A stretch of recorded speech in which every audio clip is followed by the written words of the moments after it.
में सहज स्वीकार है, क्योंकि जिंदा रखना और मारना तो परमात्मा का काम है। हम तो सनातन के सेवक हैं। लेकिन एक बात याद रखना माय डियर, हम मरते मर जाएंगे लेकिन सनातन की बात और हिंदू राष्ट्र की बात नहीं छोड़ेंगे। नफरत नहीं, हम प्रेम के आदी हैं, पर गर्व से कहते हैं हम हिंदुत्ववादी हैं। जो भी हमारे धर्म के खिलाफ उंगली उठाएगा उसकी ठठरी पार देंगे। सब हिंदू, हम सब हिंदू, हिंदुओं अभी सड़कों पर आ जाओ। बाबा नागेश्वर सड़कों से सनातन विरोधियों को ललकार रहे हैं। जात पात त्याग कर हिंदुओं को एक करने का प्रण ले रहे हैं। जीने मरने की परवाह किए बगैर धर्म ध्वजा थाम कर पूरे देश में घूम रहे हैं। मौलाना और मजहबी पाखंड को आईना दिखा रहे हैं तो उनके दुश्मनों की लिस्ट बढ़ती जा रही है। सिर तन से जुदा करने से लेकर दूसरी धमकियां दी जा रही हैं।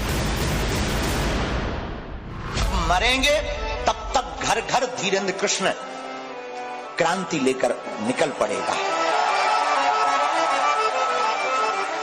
हम देखते हैं तुम कितने धीरेन्द्र कृष्ण को मिटाओगे, तुम कितनी ताकत लगाओगे। और सनातनीय हिंदुओं, हम अपने लिए प्राणों की बाजी नहीं लगाए हैं।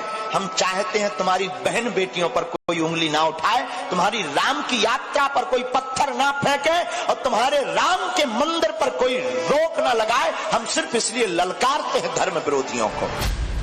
पहले सोशल मीडिया के जरिए बागेश्वर धाम के पीठाधीश्वर को डराने की कोशिश की गई, फिर मैसेज के जरिए धमकाने का प्रयास किया गया, मगर इस बार बाबा बागेश्वर को ऑन कैमरा चेतावनी दी गई।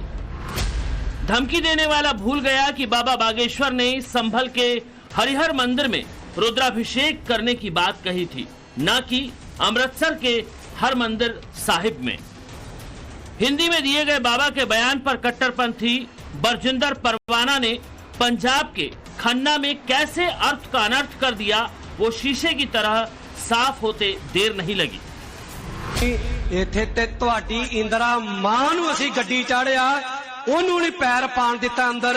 वो इत्थे ते लखां दी फौज आ गई, वो असीं ते ओनू गोलियां नाल भुन भुन मारिया। वो इत्थे ते बिनता गुज्जर असीं चंडीगढ़ जाके बंब दे नाल ठोकिया। ओ बगेश्वर वालिया बाबिया, अज नोट कर ले, तेरी पुठी गिनती शुरू हो गई है। टकरांगे तेनू भी, भावें किद्दां तेनू गड्डी चढ़ाइए, चढ़ावांगे जरूर तेनू। आ ते सही। पंजाब के परवाना जी ने, जो हमें मीडिया द्वारा पता लगा कि जान से मारने की जो धमकी दी, सरदार हमारे सिख हमारे भाई हैं, हमारा परिवार है, उनकी हमको गालियां भी स्वीकार हैं, गालियां भी हमको स्वीकार हैं, उनकी धमकियां भी स्वीकार हैं, उनका प्यार भी हमको स्वीकार है, पर उनका समझने में थोड़ा सा भेद हो गया, इसलिए उन्होंने इस प्रकार के शब्दों को बोला है। पर हम नहीं चाहते कि हिंदू और सिख दो अलग अलग हो जाएं, क्योंकि हर मंदिर साहब के प्रति हमारी स्वयं की निष्ठा है। हम बरजिंदर परवाना वो शख्स है जिसे पुलिस ने 2022 में पटियाला हिंसा के आरोप में गिरफ्तार किया था। खुद का जत्था बनाकर उसका मालिक बनने वाले बरजिंदर को बाबा बागेश्वर ने दोबारा वीडियो सुनने की नसीहत दे डाली। ये अलग बात है कि पूरे मामले को लेकर छतरपुर की बमीठा पुलिस जांच कर रही है। तो उन्होंने जो भी कहा है उनसे भूल हुई है, उस वीडियो को ना उन्हें पुनः सुनना चाहिए। ये संभल के हरिहर मंदिर की चर्चा है, ना कि हरि मंदिर साहब। वो हमारे आदर्श हैं। बाबा बागेश्वर को पहले ऐसे चैलेंज मिलते थे जो पॉलिटिकल ज्यादा होते थे, मगर जब उन्होंने देश के अलग अलग हिस्सों में घूम घूम कर सनातन विरोधियों की ठठरी बांधनी शुरू की तो फिर अनगिनत धमकियां मिलने लगी। सितंबर 2023 में बरेली के मोहम्मद अनस अंसारी ने जान से मारने की धमकी दी। दिसंबर 2023 में पटना के आकाश कुमार ने बाबा बागेश्वर को लेकर ऐसी ही बात कही थी। अप्रैल 2024 में बरेली के फैज रजा ने सर तन से जुदा करने की धमकी का मैसेज सोशल मीडिया पर पोस्ट किया। ऐसे अनगिनत मामले सामने आ चुके हैं, लेकिन बाबा बागेश्वर हर बार जवाब दे रहे हैं, धमकीबाजों को चैलेंज करते रहे हैं। दूसरी अफवाह उड़ी थी ये कि मुसलमानों ने टीपू सुल्तान की और उसकी फोटो लेकर के बागेश्वर बाबा की यात्रा को रोक दिया, औरंगजेब की यात्रा को लेकर के दिखाकर रोक दिया। हमने कहा इतने हैं, वे 10 फोटो वाले आएंगे, फोटो तो ठीक है, फोटो वाले ही नहीं बचेंगे। मतलब हम लोग ऐसा नहीं करेंगे, पुलिस वाले ऐसा करेंगे। आप लोग इसको धमकी मत समझ लेना। पुलिस प्रशासन है, यूपी पुलिस साधारण यहाँ गोलियों से ज्यादा गोलियां चलती हैं, और यूपी पुलिस वैसे ही प्रसिद्ध है, आपको पता ही है, गाड़ी पलट जाती है कभी भी।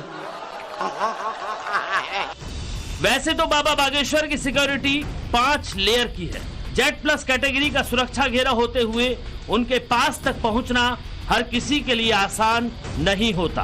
लेकिन हाल ही में जिस तरह उन्होंने 9 दिनों की 160 किलोमीटर लंबी हिंदू एकता यात्रा निकाली और भविष्य में भी हिंदुओं को जगाने के लिए ऐसे ही संकल्प ले रहे हैं, तो जाहिर है धमकियों को हल्के में नहीं लिया जा सकता। मत आओ कथा में, मत सुनो हमारे प्रवचन, तुम्हारी टीवी है बंद कर दो। हमारे तन में जब तक प्राण रहेंगे हम हिंदुओं के लिए बोलेंगे, हिंदुओं के लिए लड़ेंगे। अब हमने विचार कर लिया मंचों से हिंदू राष्ट्र नहीं बनना है, अब हम गांव गांव जाएंगे, पद यात्रा करके हिंदुओं को जगाएंगे, और जो छेड़ेगा उनको अब छोड़ेंगे नहीं। बाबा बागेश्वर बेबाक बोलते हैं, डंके की चोट पर बोलते हैं। वो पर्चा निकालना जानते हैं तो हिंदू धर्म को बचाने के लिए हर मुमकिन स्टेप उठा रहे हैं, और यही बात बहुतों को हजम नहीं हो रही। जिस तरह धीरेन्द्र शास्त्री के अनुयायियों की संख्या बढ़ रही है और उनके आह्वान पर लाखों सनातनी इकट्ठा हो रहे हैं, वो कट्टरपंथियों से बर्दाश्त नहीं हो रहा। आजादी के बाद एक नई क्रांति ऐसी पहली बार सड़कों पे देखने मिली कि हिंदू एक होकर के धर्म विरोधियों के लिए सड़कों पर उतरा है। देश में ना कोई बड़ा होगा, ना छोटा होगा, ना ऊंच होगी, ना नीच होगी, सब हिंदू होंगे और हम उनके हाथों से आरती करवाएं। सड़कों पर पुकार लगाई, जात पात की करो विदाई, हम सब हिंदू भाई भाई। भेदभाव मुक्त भारत होकर के हिंदुओं को एक होना पड़ेगा कि हम सब भाई भाई हैं, तभी भारत बच सकता है, तभी हिंदू बच सकता है। बाबा बागेश्वर इन दिनों मध्य प्रदेश के शिवपुरी में है, जहां 7 दिनों की कथा का आयोजन किया गया है। गुरुवार को उनका भव्य दरबार भी लगने वाला है। इस दरबार से पहले बाबा ने HI यानी हिंदू इंटेलिजेंस लाने की जरूरत बताई।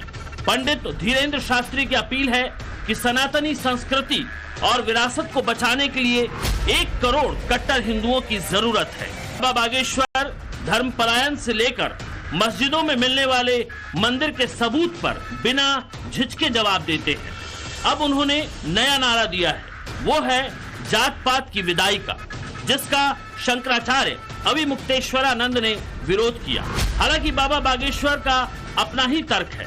वो सवाल पूछते हैं, हिंदुओं में बुराई खोजने वाले दूसरे मजहब की खामियों पर क्यों नहीं बोलते? कभी नहीं अपने मौलवियों की बेइज्जती करते, लेकिन हम लोग करते। हम उनके विरोध में या पक्ष में नहीं है किसी के भी। हम एक बात बोल, अच्छा हम लोग इतने विचित्र लोग हैं, कितनी सोची समझी। कभी कभी बातें होती हैं, हवस के पुजारी, हवस का मौलवी नहीं कभी सुना होगा, पुजारी जरूर होता है। अच्छा मौलवी क्यों नहीं हो सकता है? नहीं हो सकता है।